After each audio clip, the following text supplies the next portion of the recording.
Dear students, welcome to today's new session, new class.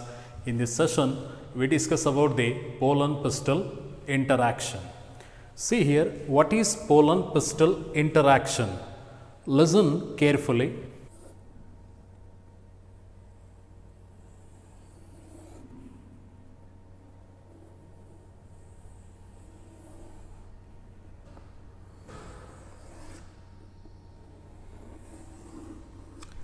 Say this is the gynoecium. Here this gynoecium receives the pollen grains. This stigma receives the pollen grains by pollination. And this stigma not always receives the correct pollen grains.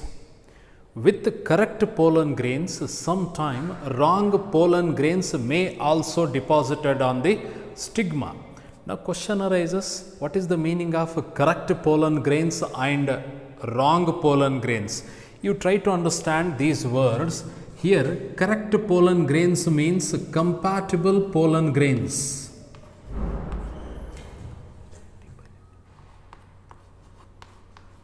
Compatible pollen grains and wrong pollen grains means incompatible pollen grains. Compatible and incompatible pollen grains. Compatible pollen grains are correct pollen grains, right pollen grains. Incompatible pollen grains are wrong pollen grains. Again, what is the meaning of compatible and incompatible pollen grains?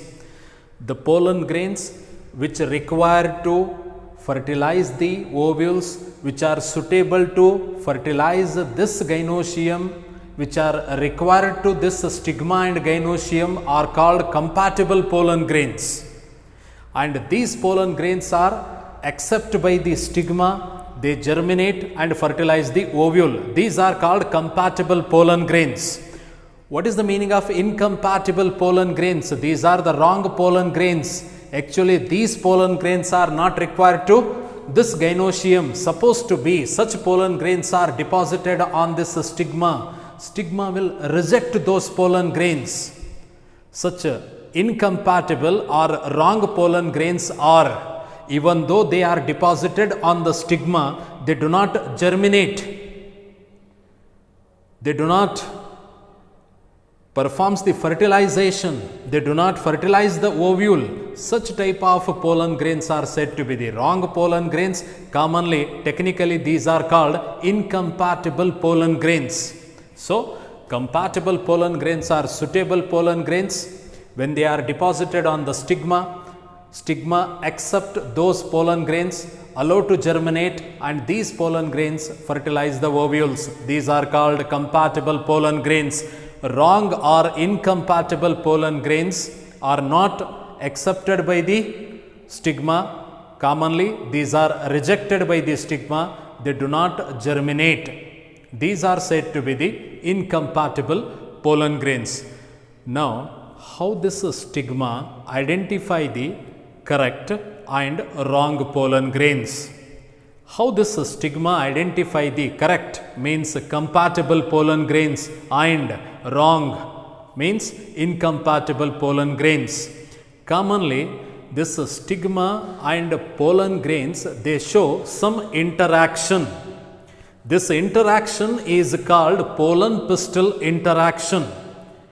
Commonly, it is said to be that pollen grain and stigma, they show some interaction in the form of dialogues. Commonly, it is given in the NCERT book that pollen grains and the stigma performs some dialogue interaction. What is the meaning of this one? Here, you should understand that pollen-pistil interaction is a type of chemical interaction.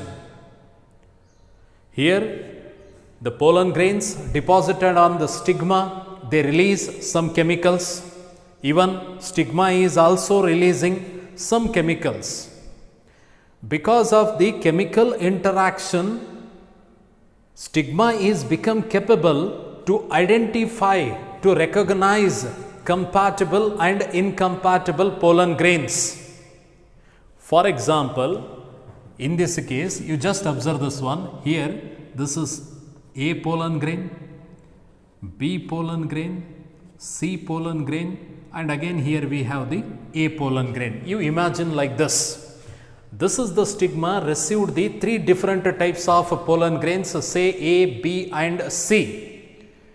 Now, this gynoecium actually requires the A type of pollen grains.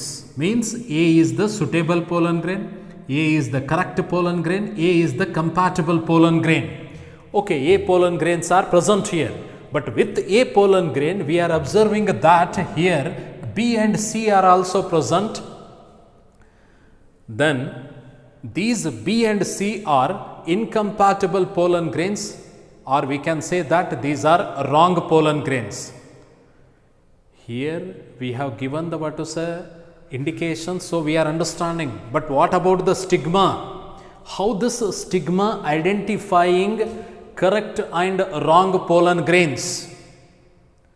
Generally, whenever the pollen grains deposit on the stigma, these pollen grains start to release some chemicals. In response, this stigmatic surface also releases some chemicals. The chemicals released by the pollen grains and the chemicals released by the stigmatic surface, they show some interaction.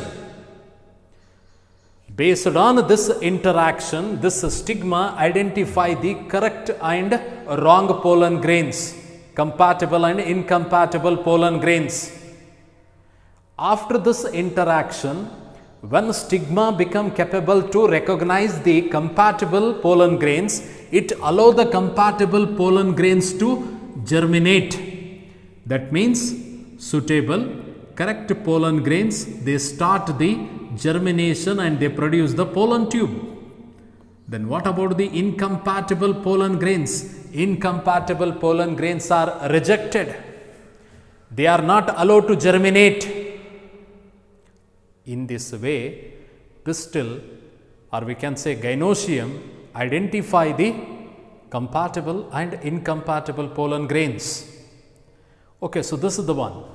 After this, when we observe this pollen pistil interaction, only the identification of pollen grain is not comes under the pollen pistil interaction.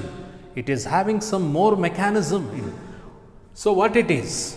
Here, now we are discussing that compatible, suitable pollen grains are germinate and they start to produce the pollen tube. Now you please observe this one. Whatever the pollen grains which are deposited on the stigma, in some of the species, pollen grains may be deposited on the stigma are two-celled in stage. In some of the cases, they may be three-celled in stage. What is two-celled pollen grain? Already we have discussed this concept. Here, the pollen grain comprises only two cells. One is said to be the vegetative cell,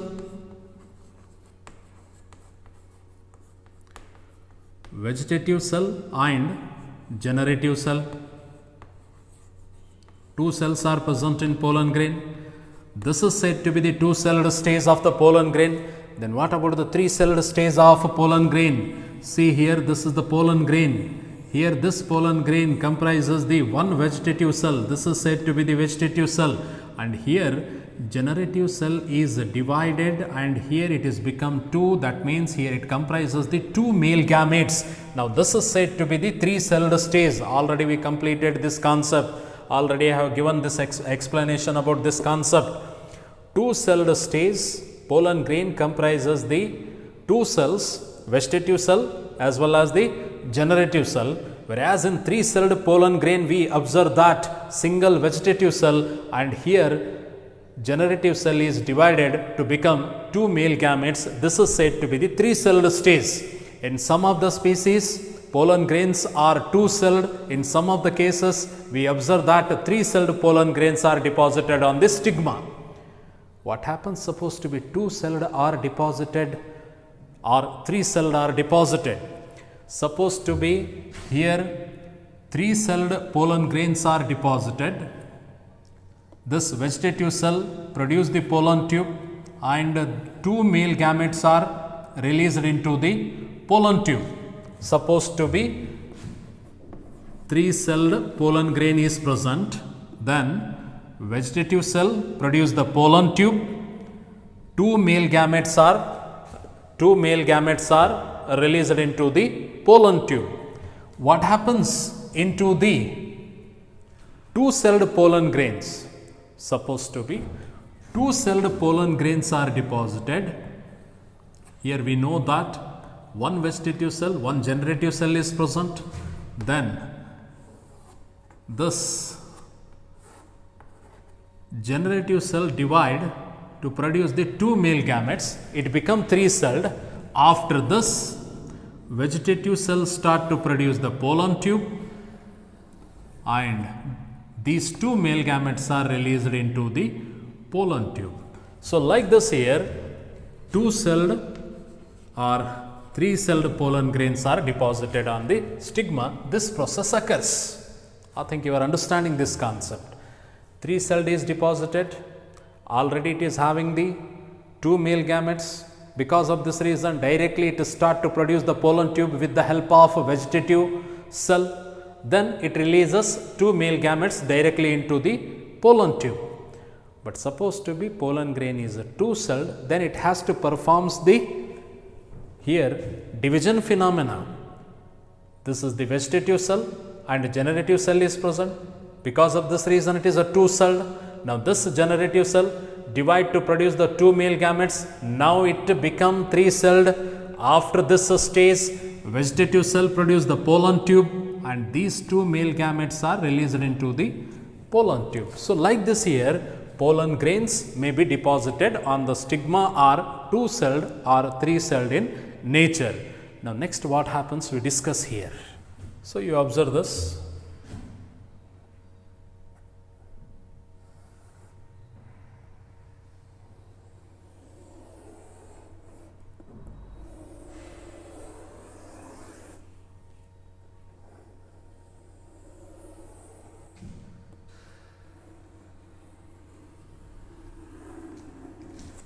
This is gynoecium, of course, stigma, style, ovary. Inside the ovary, ovules are present. Here I will draw the single ovule for better explanation to avoid confusion. Now, this is the ovule.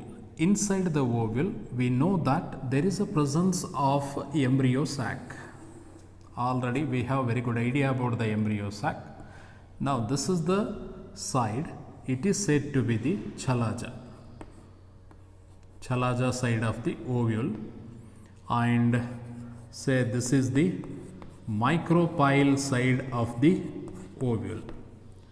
Now, here towards the micropyle, egg cell present, two synergids are present.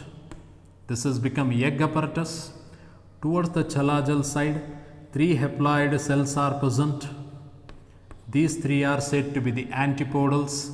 Next, in the center, we observe the secondary nucleus. This type of structure is present within the embryo sac.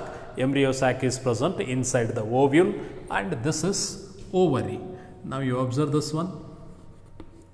This is ovary. This is ovule, and here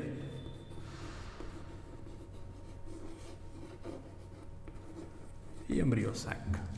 Now, already we have discussed that pollen grains are deposit on the stigma due to pollination and because of chemical interaction occurs between the pollen grains and the stigma. Stigma recognize the suitable pollen grains, compatible pollen grains, and allow the compatible pollen grains to germinate.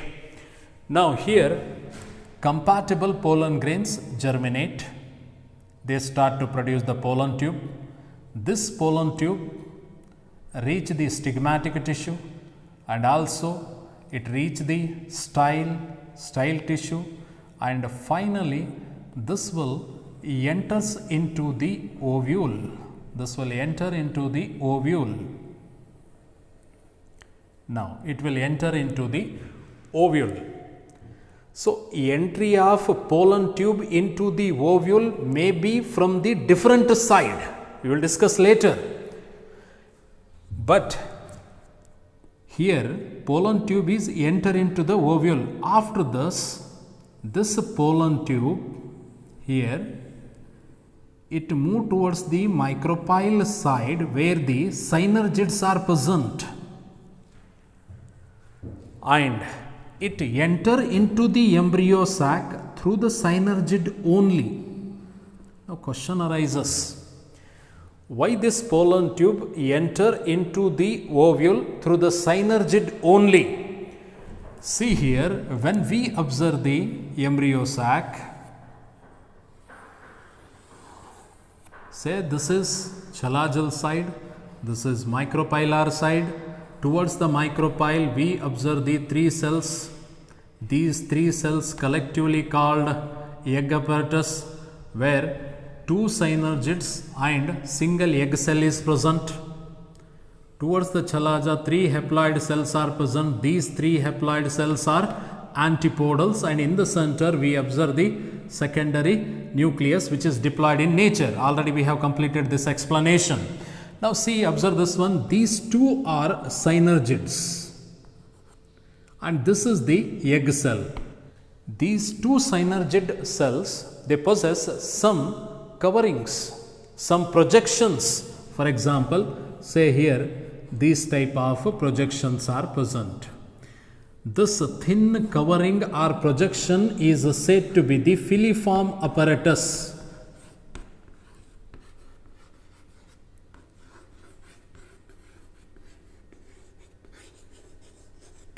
It is said to be the filiform apparatus. This filiform apparatus is very important because this is the filiform apparatus guide the entry of pollen tube into the embryo sac. Listen carefully. Filiform apparatus guide the entry of pollen tube into the embryo sac. Here I am using the word entry of pollen tube into the embryo sac. Here pollen tube may enter into the ovule from any side, but into the embryo sac pollen tube enter through the synergid, because synergid possess the filiform apparatus. This filiform apparatus guide the entry of pollen tube into the embryo sac. Because of this reason, here the pollen tube enters into the embryo sac through the synergid only due to the presence of filiform apparatus. This filiform apparatus guide the pollen tube to enter into the embryo sac. You remember this one.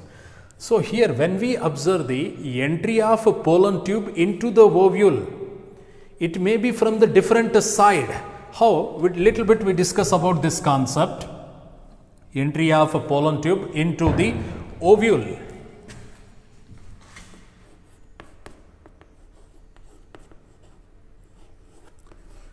Entry of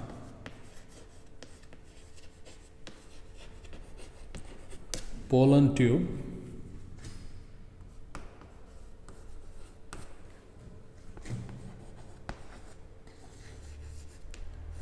into the ovule. Now you observe this one. Say here,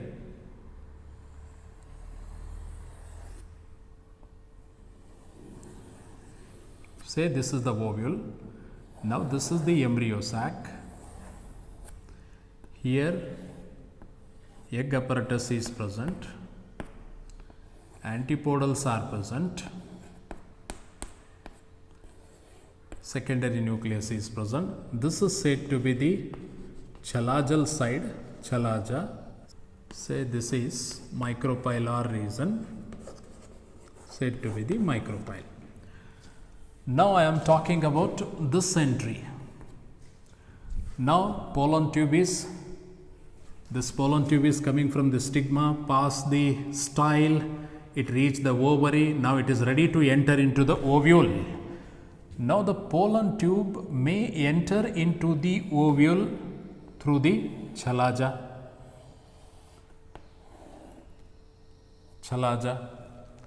Sometime pollen tube may enter into the ovule through the micropyle. Here in this case we are observing that pollen tube may enters into the ovule through the micropylar region. In some of the species, pollen tube may also enter from the integuments and the nucellus of the ovule, not from the chalaza, not from the micropylar region. Maybe pollen tube enter from the region present in between these two, between the micropylar as well as the chalazal region. You try to understand. There are three different types of entries are reported in different species of plants. Entry of pollen tube into the ovule. This is entry of pollen tube into the embryo sac. These two are different concepts. Here pollen tube enter into the embryo sac through the synergid from the micropylar side only. This is the entry of pollen tube into the embryo sac.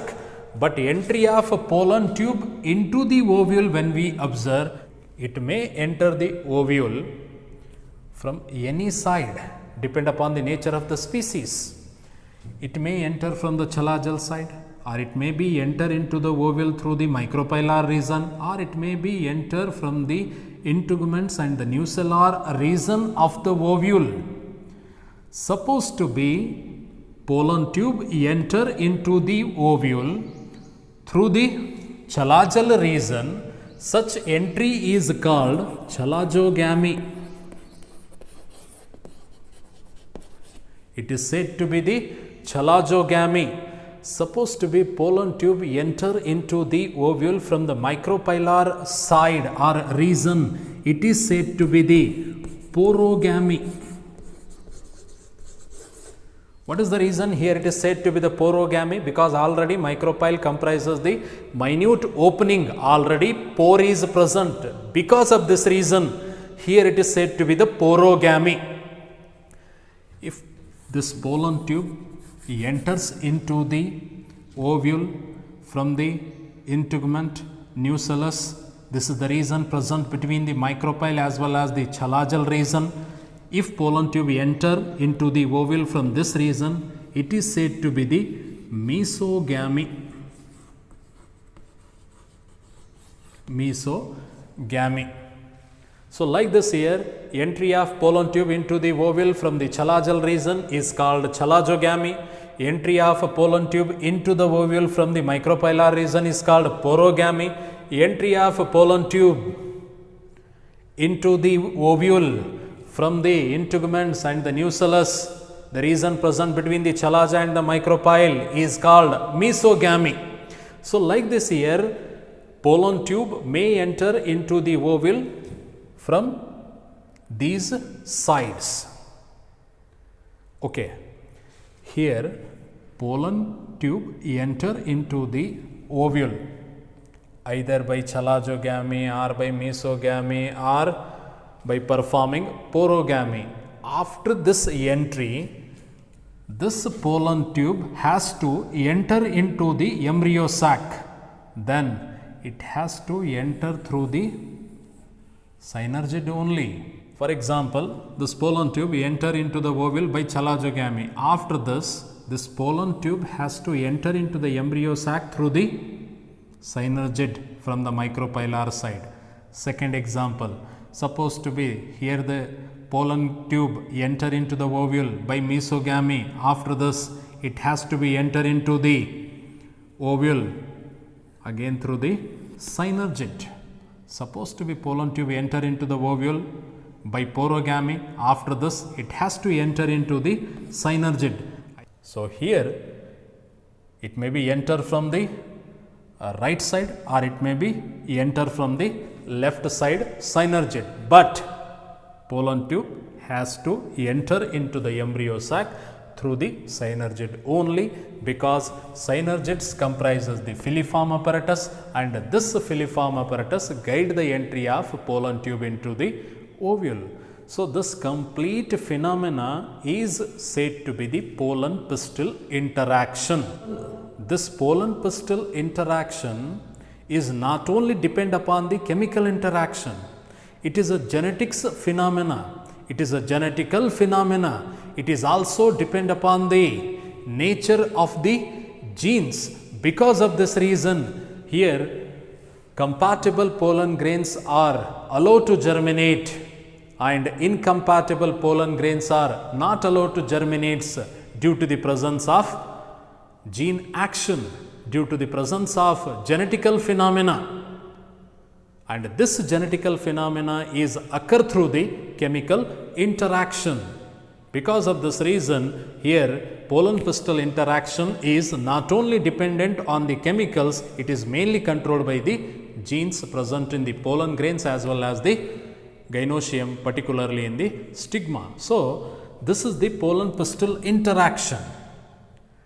So, when we discuss brief pollen pistil interaction, pollen pistil interaction is the chemical interaction controlled by the genes, where stigma recognize the compatible and incompatible pollen grains. Stigma allow the compatible pollen grains to germinate and fertilize the ovule, whereas incompatible pollen grains are rejected by the stigma. This complete mechanism, this complete process is called pollen pistil interaction. So, you please remember this one. In your examination, this may ask for 5 marks in your theory examination. What is pollen pistil interaction? Then you have to explain this concept. So, please remember this one. So, in next class, we will proceed with the new concept. Thank you.